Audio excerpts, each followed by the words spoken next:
Kwa jina la Yesu. Sikia. Asubuhi 11 kuna kitu kinalia inaitwa azana.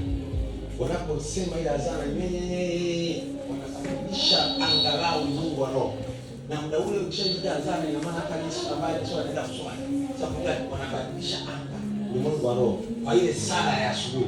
Na wewe unapoomba, unapotoa sauti yako, ina maana unabadilisha. Napaza sauti yangu. Napaza sauti yangu.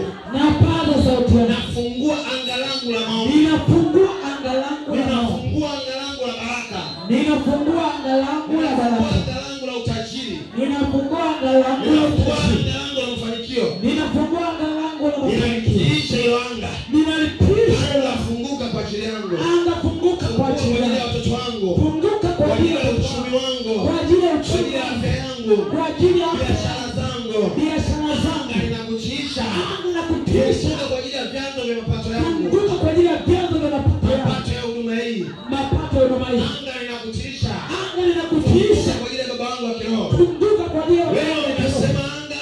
Leo nasema anga. Nitakachokiongea. Nitakachokisema. Nitakachokisema. Nikawe kwa jina la Yesu. Nikawe kwa jina la Yesu. Bwana Yesu.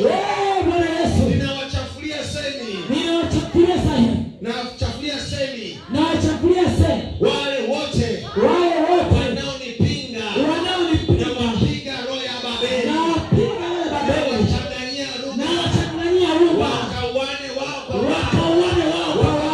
Wakagombane wao kwa wao. Mimi nikatoke salama. Mimi nikatoke salama. Anayepinga madhabahu. Anayepinga baba wangu. Leo kwa jina la Yesu. Changanyia semi. Anayepinga watoto wangu. Anayepinga biashara yangu. Anayepinga utajiri wangu. Changanyia semi. Naweka roho michanganyiko yake. Bwana Yesu. Wanasema ya kwamba hakuna kitu kizuri.